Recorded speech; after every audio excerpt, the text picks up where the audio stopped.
Today is an important day to me. I think it should be normal for a son to be called to represent his father. In my case, it hasn't always been so simple. My father received a lot of awards. I don't even think he really knew how many. Today, he's going to be honored for his outstanding contribution to sport in Britain. 10 years after his death. My life is a long blur of nights out. I know I don't have a good reputation. I use a lot of drugs and a lot of alcohol, and I've been with a lot of the wrong people in the wrong places, so I suppose I deserved it.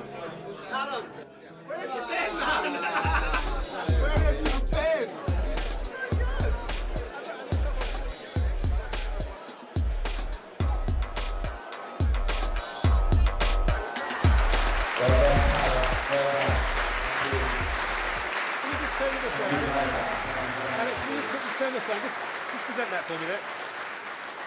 Lovely. Just present that trophy for me, Alex, as well. That's lovely. Perfect. Give me a nice smile there. That's great. Alex was George's second wife.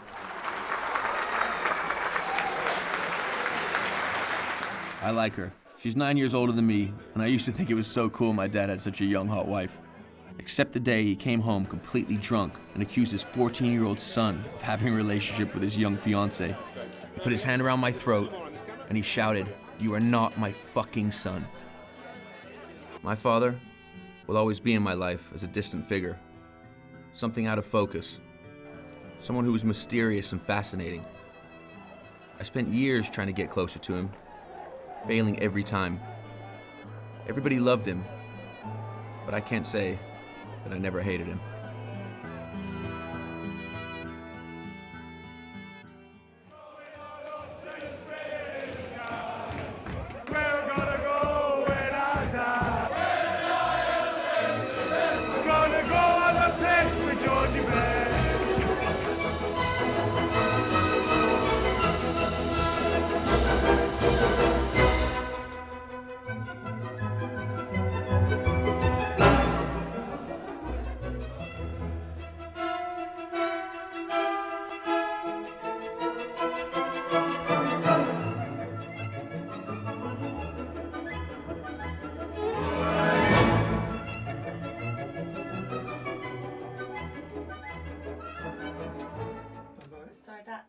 I'm Callum Best and I'm single.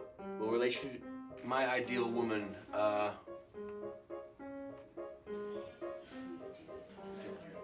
easy enough.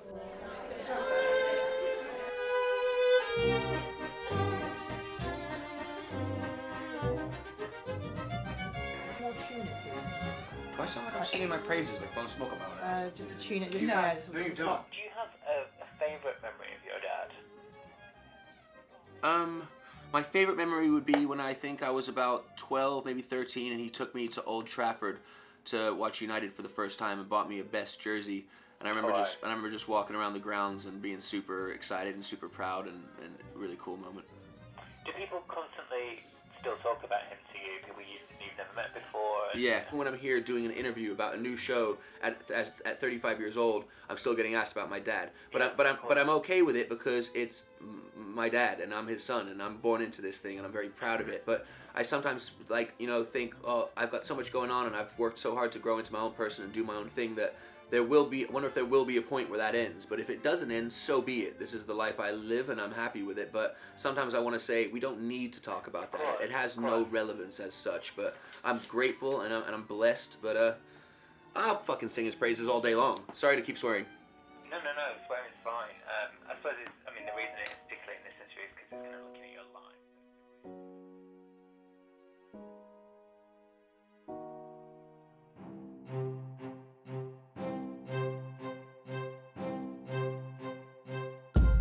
I'm not from London. I'm not grounded here. For a long time, my life in this city didn't feel real.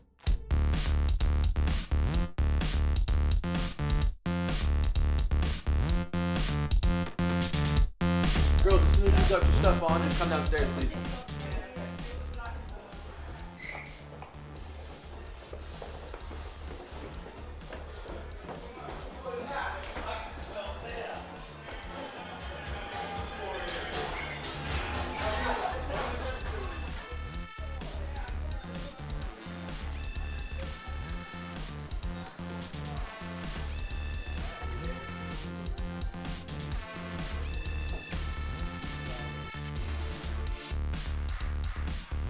How could anybody live up to a father like George Best? But at the time, I knew there was one way I could.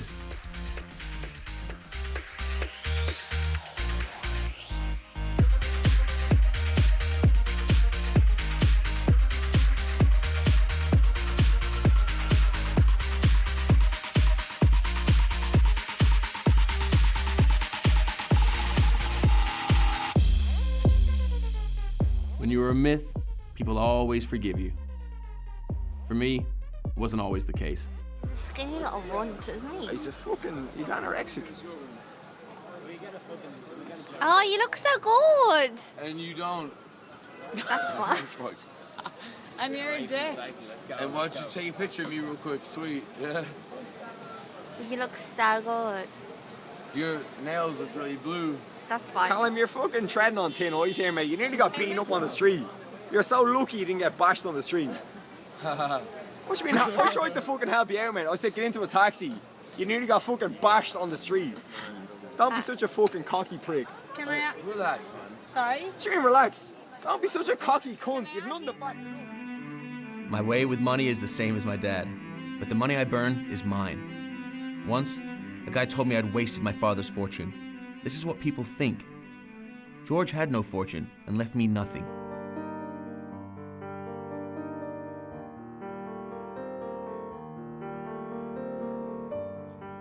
Newspapers love to make that connection, like father, like son. I don't see myself as the same kind of drinker as my dad. I drink socially, not on my own and not every day. I'm a different person. Mate, you nearly got beaten up on the street. You're so lucky you didn't get bashed on the street. I didn't mind being described as a playboy, but when Playboy turned to seedy Lothario, something had to change.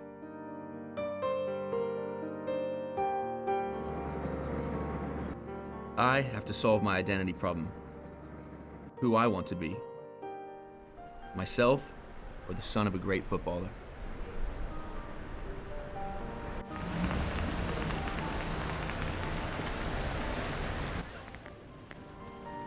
I love Belfast. It will always hold a place in my heart.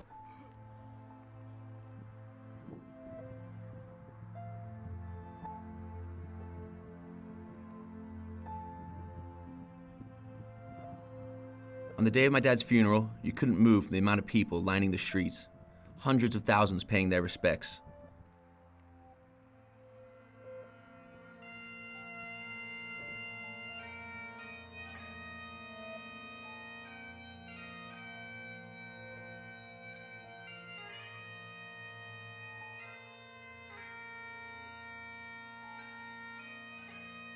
Farewell, our friend, but not goodbye. Your time has come, your soul must fly. To dance with angels, find the sun, but how we'll miss our special one. He walked amongst us just a while, weaved your magic, made us smile.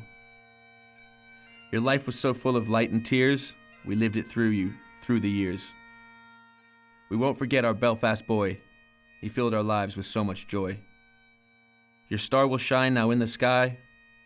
Farewell, our friend, but not goodbye.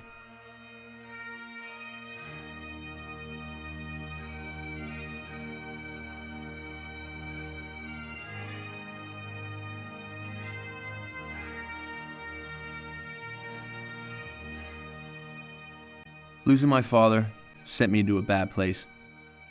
The worst, the lowest moments of my life. I began to believe I was worthless, that my life had no purpose. I was nothing more than the son of my father, a father that rejected me all the time when he was alive. I was ashamed of myself.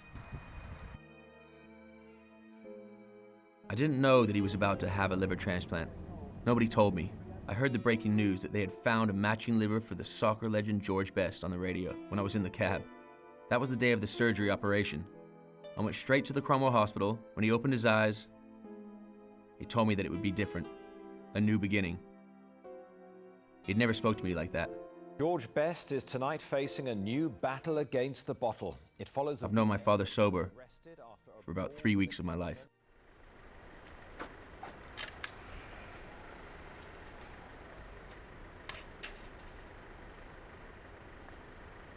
My dad is an idol to millions of people, but he has suffered too.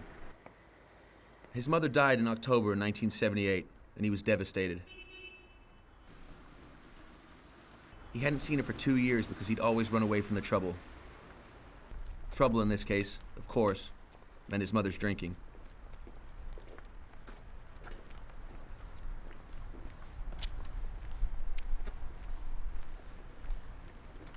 I guess he visited his family so rarely because he couldn't face seeing the state his mother was in.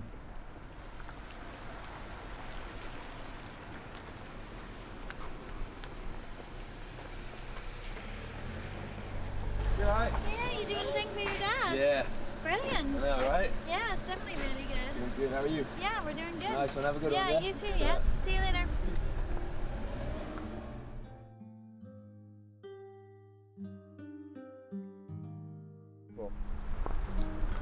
Doesn't even look like my dad. Looks like a The artist is really bad. yeah, like but his, it's incredible. his to have nose is like a.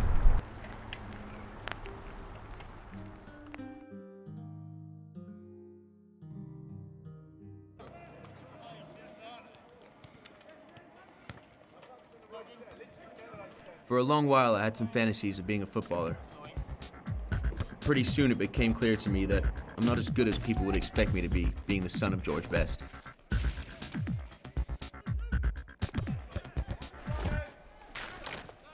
My dad cast a big shadow, but I had another option.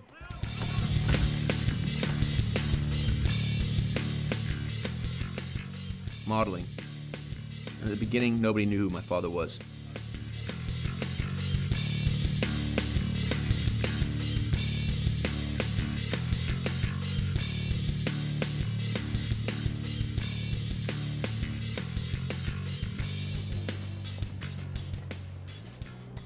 When George ended up in the hospital again in 2000, suddenly a move to London made perfect sense to me. I decided to pack up my life in LA and move close to my father. I had no idea of what was going to happen. Here I spent an important part of my life. Many good things and many bad things happened to me. I'll never forget the first time I read my name in the press, next to Kate Moss and Mick Jagger, just because I was at the same party. But I will also never forget the Christmas I spent eating beans alone on my sofa.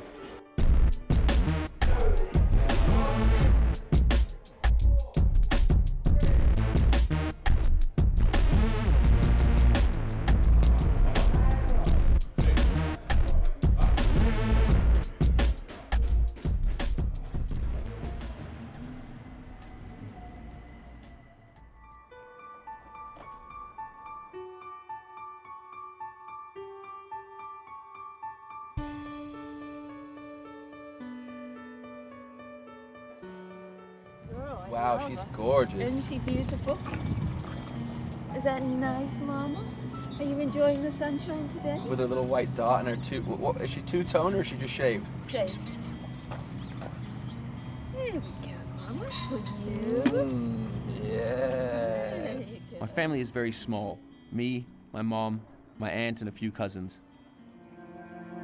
Angie moved to the US to be a model. She worked for Cher, that is actually my godmother. I carried painful anger with me for a long time. It hasn't been easy for her raising me as a single mom.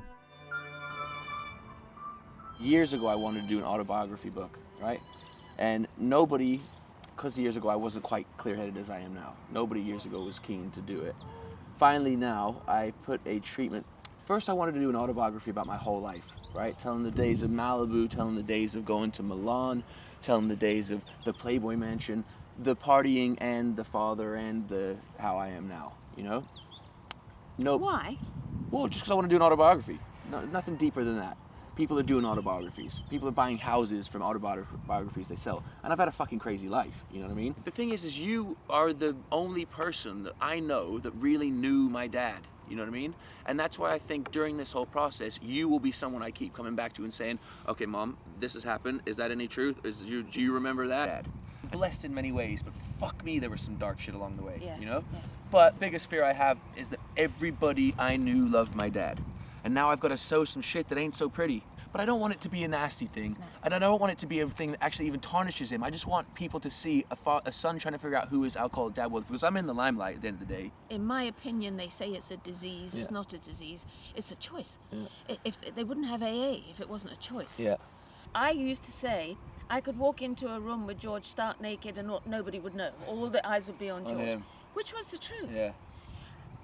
The fascination with him because of his looks, his charm, the blue eyes, the dimple, he had to live up to that. Yeah. And in living up to that, he became a victim of his own reputation. But I want to know who the fuck spoke to my dad on normal terms, you know? What the fuck did he like to do? What did he talk about? When? Who has a goddamn real... He was very introverted. Yeah, I thought so as well. Even when I would be with him, he would go into a bar and he would sit in the corner by himself, doing crossword puzzles. Yeah. Didn't want to know, didn't want to talk. No. People would approach him. Because he didn't have to. Yeah. He never had to. It was always George, and then everybody would... He never had to go and get anything. Yeah. It all came to him. Yeah. It's a bit like your life. You've never had to go and get anything. Yeah. It's all come to you. Yeah. This is your journey. This is a boy's journey to find out who his dad was. Yeah. Because his dad was drunk every day of his life. Yeah. It's a natural progression of from your father to the son. Yeah. And you're lucky that you've come out, because there are lots of people, lots of movie stars and famous people whose children didn't come out good on the other Yeah. end. And that, how sad is that? Yeah, proper. But think how many more. I get anxiety thinking about it, you know what I mean? The time children spend with their parents, in which they don't remember, isn't wasted. It affects the child's relationship with their parent forever, for good or bad. My dad is a stranger to me. People knew him very well, describing his mysterious magnetic aura. I never had access to it.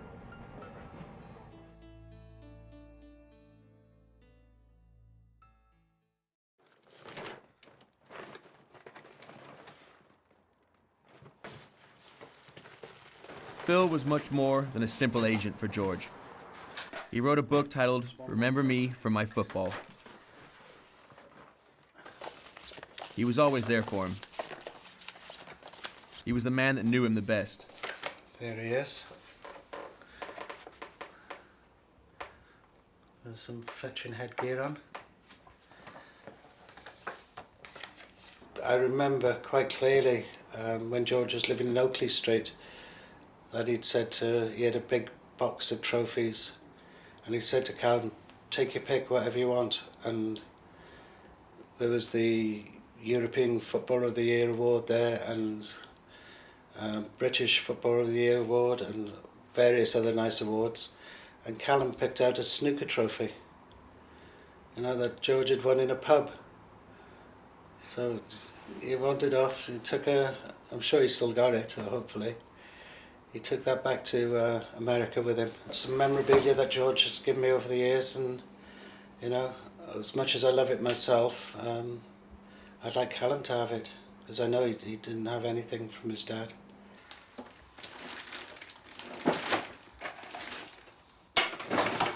I was a big fan of George Best and Manchester United, and I'd heard that he was associated with the bar just down the road from where I was working in Regent Street. So I popped in there for a drink one night, and George walked in, which was amazing. And he said hello, and I was doing a crossword. And George stood next to me, and he was looking, because George was fanatical about crosswords. Just looked over my shoulder, and he said, "Are you stuck with that?" And I wasn't at all, but I said yes. So he started helping me with the crossword. He said, "Are you here tomorrow night?" And I had no intention of being, but of course again I said yes. And I went there and we started chatting again, and we just built up a friendship over there. Right now I am calling my bank to transfer back £2,000 to the agent for the club that Callum missed on Friday, the PA that he missed. Because he was out and he disappeared for a few days.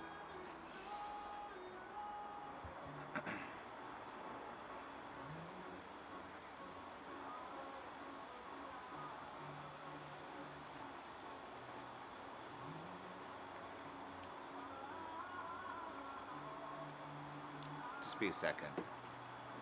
It's painful.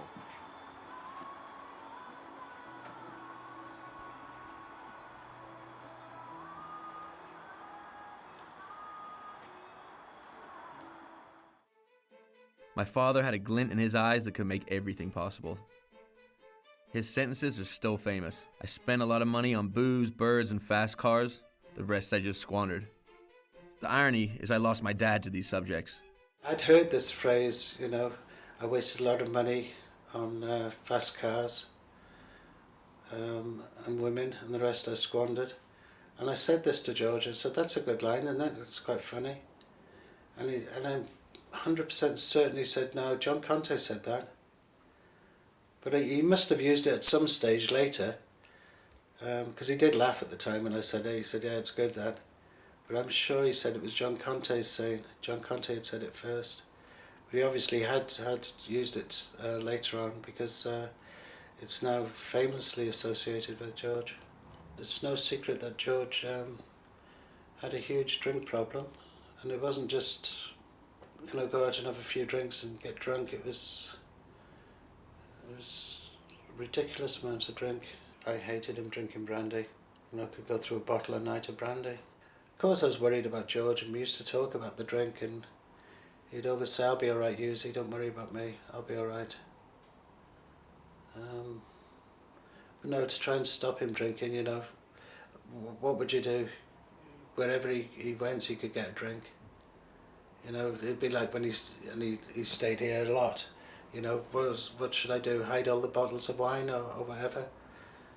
All I'd do is drive him away. At least when he was here, he was safe. You couldn't strong-arm George into doing anything. If George didn't want to do something, he wouldn't do it. Whatever the money or for whoever it was.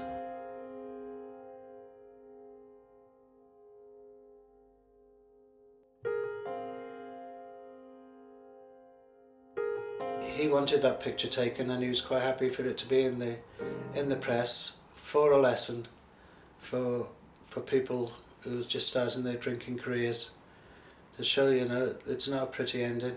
I certainly wouldn't have ever taken that picture if I thought that was the last picture I was ever going to take of him.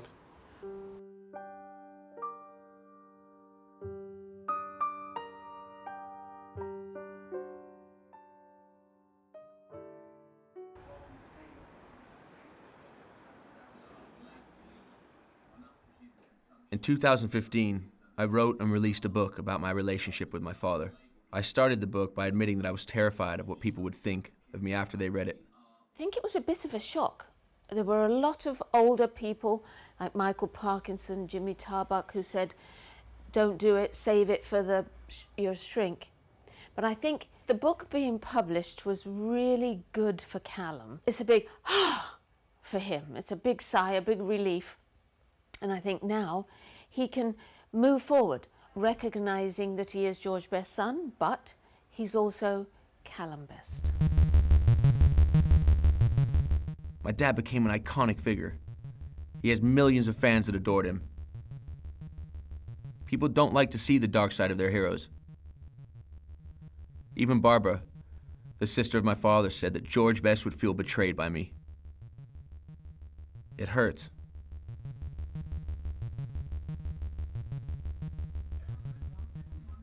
When George died, Callum inherited his reputation, and he took it and ran with it and was very good at it. I think he's still a California guy, tell you the truth. He grew up in Malibu, and so he considers Malibu home. Freedom of lifestyle, that easiness, is who he is. He's a very free spirit. I didn't want to come home. Did not want to come back to this country. I was living in Malibu. It rains 2 weeks out of the year, and when it does rain, it's lovely warm rain.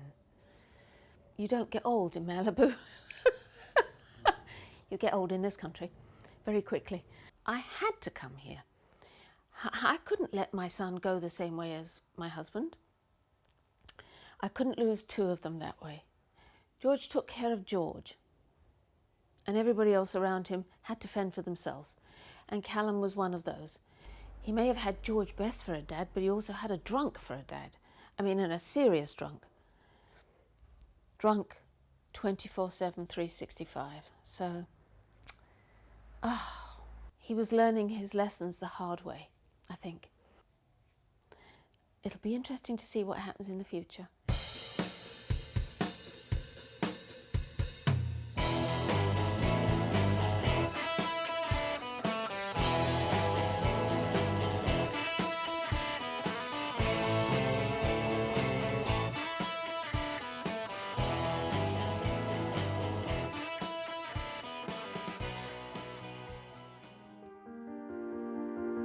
In July 1986, my relationship with my father was about to enter a new phase. My mom applied for divorce and for sole custody of me. It was the start of my mom's plan to move us back to the States. I wonder quite often what my life would have been if my mom hadn't made this decision. But I never doubt she made the right call.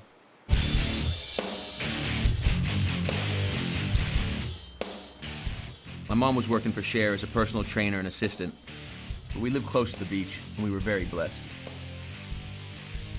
Here, I was me first, and I was George Best's son second.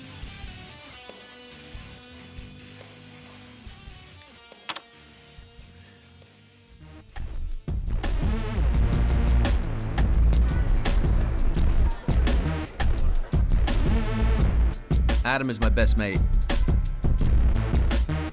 We grew up together.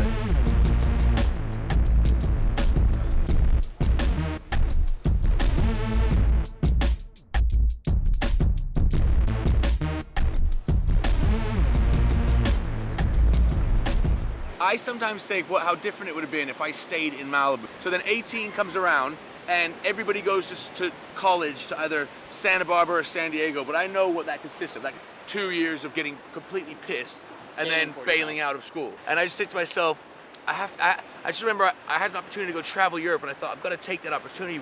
But then I look at all my friends, like I look at you, or I look at like Pascal, or I look at Bo, or Brody even, and everybody still lives here, and like, they're totally, I mean, I'm content where I am, but I just think sometimes how different my life could have been if I stayed here and grew up in Malibu. What would I have done as a career choice? Like, what would I be doing with my life?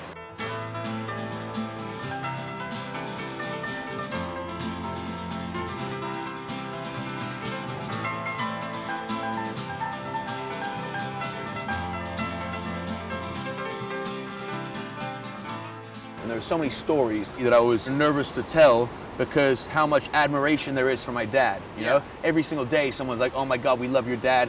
You know, he's such an icon, he's such a legend, and he is many of those things, but you know that my dad is my dad. He wasn't George Best football, he was just my dad, you know? Yeah. You gotta understand, man, so this is how cool George was, because when I went to London, I was in my super punk rock phase. I was like wore shirts that said white trash, like holes ripped, in my big like cut up jean shorts, you know?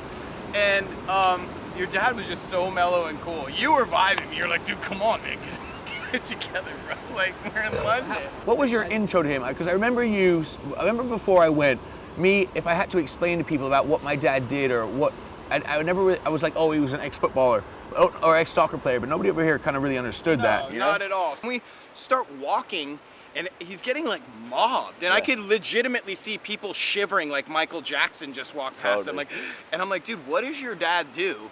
And you're like, he plays soccer. And I'm like, no, that can't be it. Like, he was in a movie or something, right? You're like, no, dude, he legitimately just plays football. And then that night, you guys drove me up to Manchester where he was commentating a game. That's how you say it, right? Commentating a game, and then I watched a Man U game, and I looked at the fans in the audience. I'm like, oh, okay, I get it. Yeah. You understood the level. He plays soccer. People are like eating their young. And he was so happy to take good care of us, but at the same time, we'd get there, and he'd go on such heavy sessions of drinking that we were literally left to our own devices. So I did this book, dude, and the book is so hardcore because it talks about so many issues we went through that you were with me for a lot of them, you know? So I put that out there, and I was really worried about how it would react. The negative feedback came from people that didn't read it. They only read inserts of kind of heavy shit, you know? Or people from Northern Ireland that are just, they hold him at such a level of God, that they don't want to hear a bad word said, you know?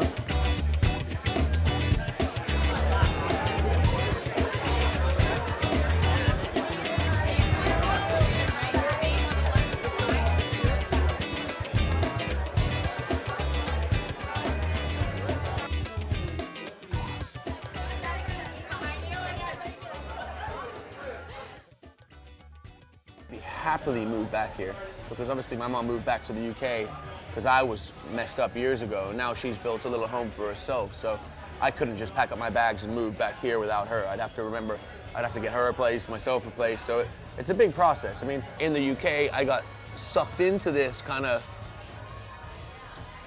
I don't want to say celebrity, because, you know, some people might not know who I am, but this kind of world of becoming a persona of George Best's son. And they only know me as this kind of city football and dad stuff. They don't know about where I really grew up, you know? My next step after Malibu, after seeing my friends, is then going to San Jose, where I'll see my aunts and I'll see my cousins. What I want to learn from them is that who was my dad when he had me? Because they knew my dad when I was born.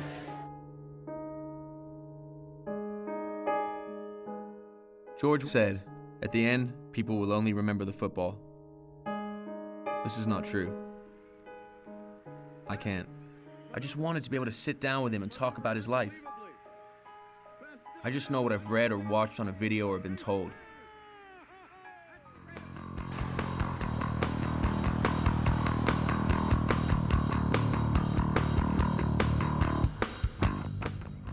Oh yeah. Very good, yeah. We're actually coaching a soccer camp here in Malibu. Oh yeah. Yeah.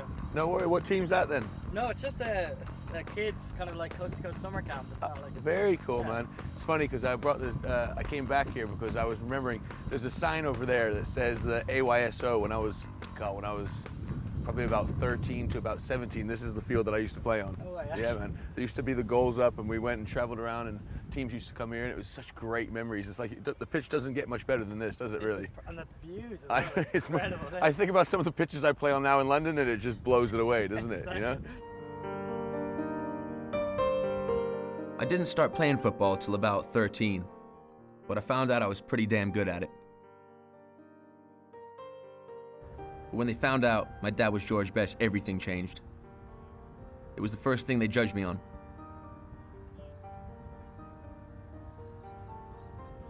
In 1994, the World Cup is on. Everybody was football mad that summer, even in the US. That summer, I invited my dad to coach a training session for my local soccer team, the Malibu Surf. That day, there were more people on the field than ever before. He worked us hard. And at the end, all the fathers asked for pictures with him. It was a proud moment, one of the best days of my life.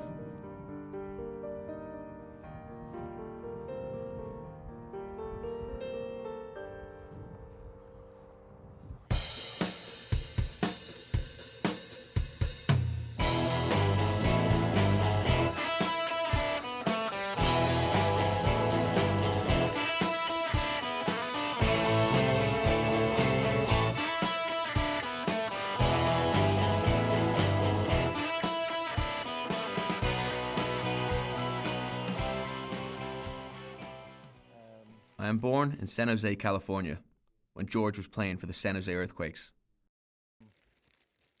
My Auntie Lindy still lives here. She's the sister of my mom and married to Chris Dangerfield.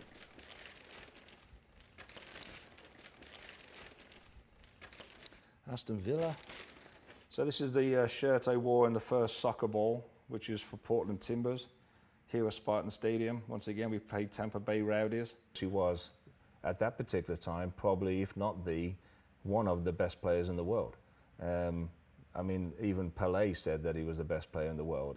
And it was a pleasure just to meet him, number one. You know, the opportunity to play against and then play with and spend some time with him on a personal basis. I mean, these are the sort of things that you would, you know, you just put it into your special memory bank and you say, these were good times.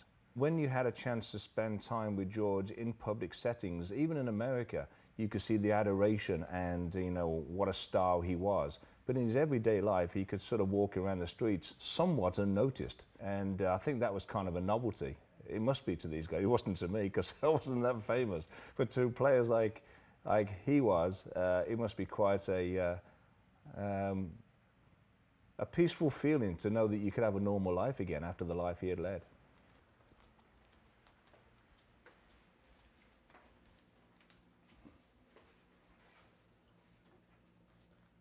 He was basically at the end of his career when he came here. I think he knew that he wasn't the legend that he used to be. My gut feeling is George always made an impact. And if he was going to go, it was going to be with a bang. And he did it. I was fortunate because a lot of the time I spent, especially here in San Jose, when I was down in Los Angeles at Besties, yeah, but everybody was having a beer and it was a lot of fun and there's stories about that. But when he was here in San Jose, when I came here, he was actually going through a period. Callum had just been born. I think it was a very positive period in his life. He was really trying to make an effort to not have that be something that was, you know, constantly nagging away at him and was distracting him away from his family life that was important to him at the time. So there was a good period of time here in San Jose that he wasn't drinking. At that point, life was good.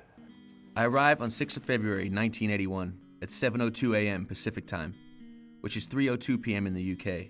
This is pretty much exactly the same time and date of the Manchester United Munich air disaster in 1958. This coincidence pleased my dad a lot. Before I was born, he made all kinds of promises about how things would be different when he was a father. He stopped drinking for a few months, and he even tried feeding me on his own. George loved people in his own way. He could only give so much. He loved Ange to death, but he hurt her by doing what he did. He loved Callum, but it was a distant relationship. Unfortunately, when she would send him off to go see him, he would go out and leave him in the hotel room or the apartment and stuff like that. So he just couldn't help himself. Well, I think that's a disease, right? I mean, that's something that you have, and you need to have treatment to try and lose that problem. He tried to deal with it in the way that he could. I don't think he wanted to be an alcoholic, but none of these people really do they? I mean, you know, that's why they call it a disease. The first time Callum was out as a newborn baby was at that stadium, and he scored that goal, and when he went through like 5 guys, and it was like the goal of the century.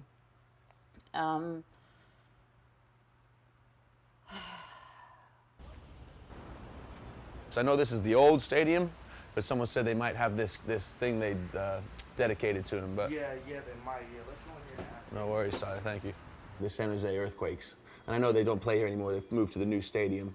But a friend of mine that used to play back in the day said they used to have a gate or a entranceway that was a tribute to him called the George Best Gate. Did you hear anything like that, a name? No. Do you know if where they would move any old school stuff? Would they keep it around or? No. No worries, it's all good. I'm a big soccer fan. Okay. So I would know that here. Okay. Yeah. Now, a guy named George Best, do you know the name? No. Okay, it's a long time ago. It is very cool for me to be here. It's very cool for me to come back to somewhere where I was actually born that I know really nothing about. And I've seen the video in my head 7,000 times. That's tough to stop, the damn brakes, and boy, it's tough to control. Best maneuvering unbelievably. Best still has it. I don't believe this move. That's the greatest soccer goal I was on the sideline, and I don't remember it because if I'm honest with you, most of the memories I have of my dad and of here are a blur. You know, nothing is focused. Nothing, I can't see it. I can't picture anything perfectly.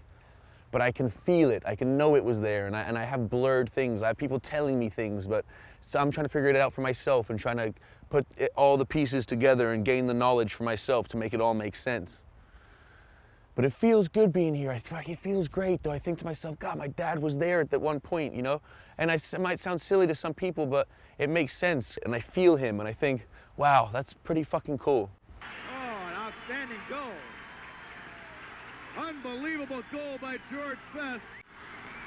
Look at that move. And how about this one? Look at all the defenders trying to contain him. Never seen one better than that, boy, Joey. that was really fine, wasn't it? I've never seen one even close to that.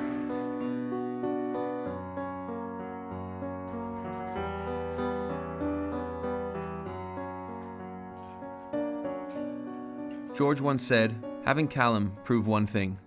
Alcohol become the most important thing in my life. More important than my wife, and even more important than my newborn son.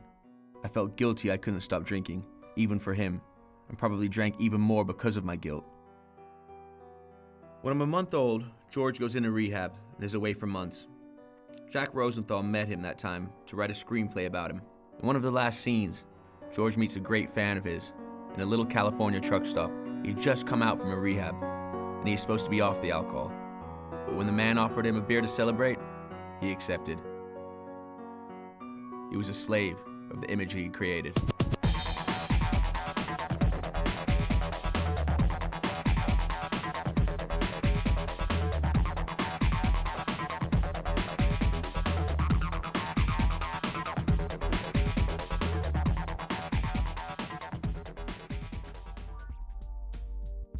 One messy night out, my brain goes back to how it used to be.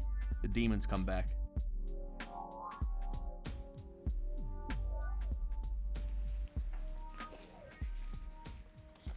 That's my son's grandma.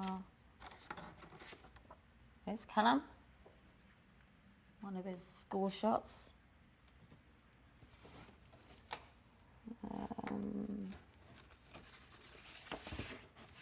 That's me modeling. You don't want that.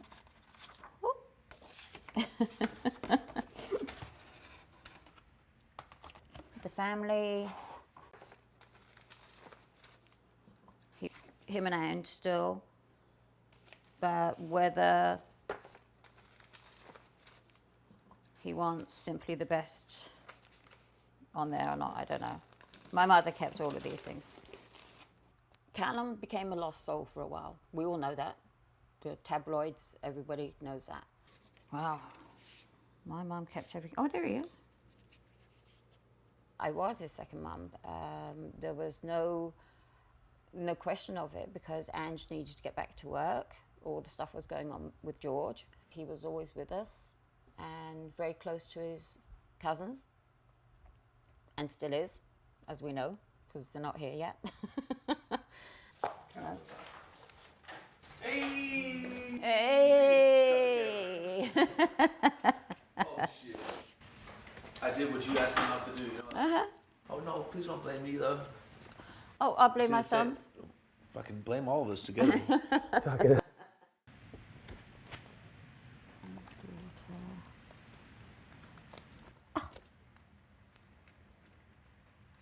Checkbook. George left me his whole checkbook signed.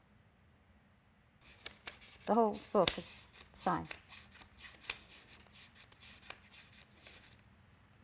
12, 14. Do you remember this? Oh, you know what? I fucking wish that I had some potential with this thing. This one, I love. That one. Oh my goodness, That's how much your dad trusted me.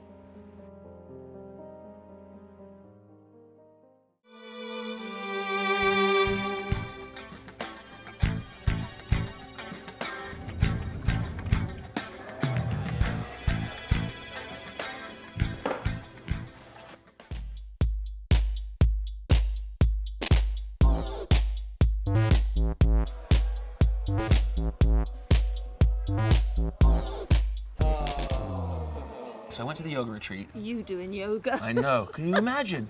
I'm thinking to myself, 10 years ago, I was laughing at it. Yeah. Even 3 years ago, Yep. I wouldn't have pictured myself doing yoga. Yep. And now I just went to a yoga retreat. I'm Yeah. happy when you're happy. Yeah, good. Well, you know. When you're healthy. Yeah. And when I know that leaving Malibu and coming back to England and seeing you turn yourself around and not go the same path as your father, Yeah. that For a fills whole me reason. with joy. Yeah, good. Complete joy. Even in the past 2-3 years, so much growth I'm finding out going on myself. Obviously just with age, getting more comfortable in my skin. My book was a massive factor on changing my life. I had an idea of what I wanted to do, you know? When I sat there with my full beard, having some crisis of what I'm doing with myself. You know, and to think however much time it's been since then, you know, I've created this and I want it to be yours. I thought I'd use it as an opportunity to start this new regime.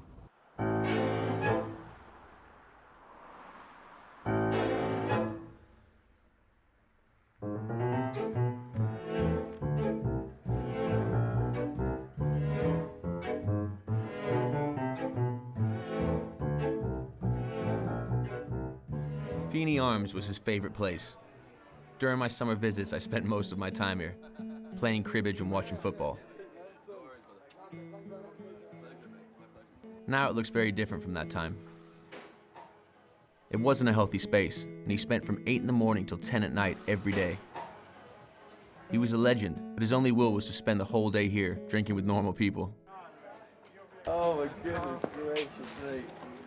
Now, I'm finally ready to meet Phil. Oh, fuck, I can't believe you dragged me back here. I know, Phil, I'm sorry. The only one really who knew who my father was. What kind of man he was behind the icon of George Best. Is it Galliano? Gascoigne. It's not Gascoigne, no. Is it not? Because he was with us, wasn't he? He was. Oh, it is Gascoigne. It is. But he signed it twice then. He signed it twice, bless him. I've seen another Gaza somewhere. You probably did. Gaza.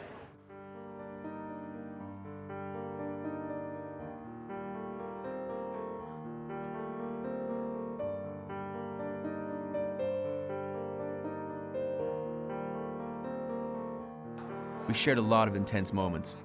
I used to wonder, I used to walk in there sometimes and think to myself, God, my dad is one of these fucking iconic heroes to so many.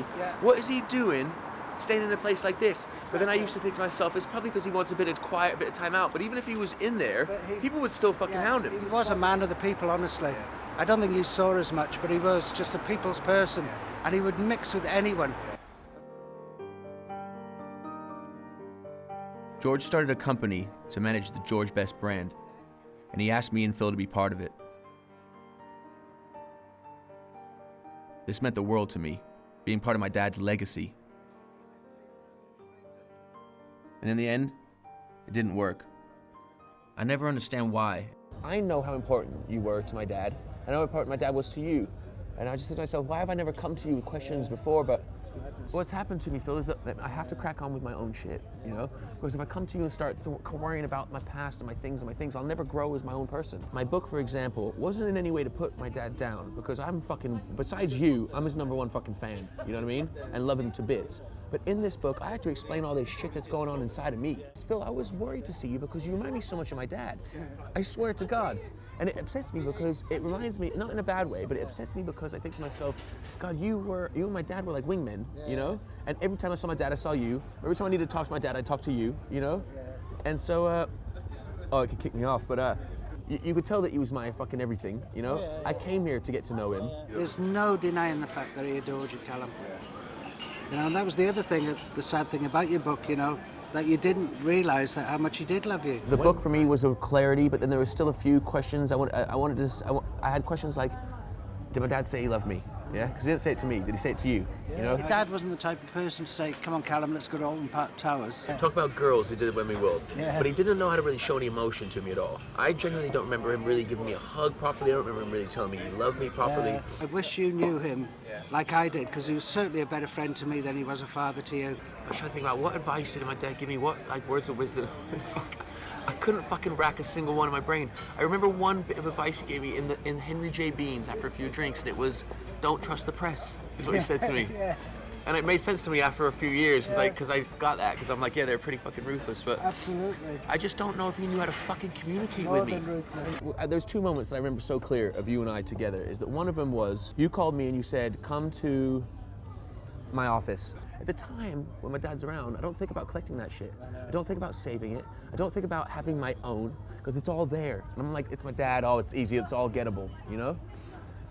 So then I remembered my dad saying, I've got a business idea. My dad was supposed to sign, but never did. Is that the case? He never signed this will and left me nothing.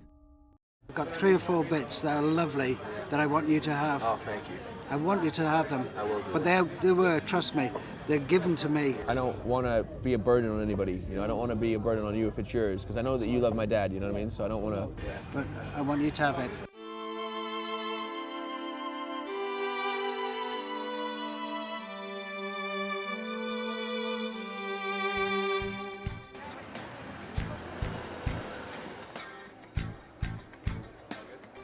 Now, when I walk down the road, I don't hide my face anymore. Sometimes I thought that being self-destructive is genetic. Anyway, I can't blame someone for all the wrong that's happened to me.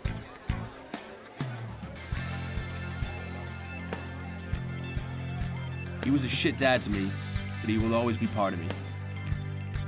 Maybe and hopefully my story can be helpful to people who are going through similar things. I play against a lot of good players, legends, but one I love, George Best.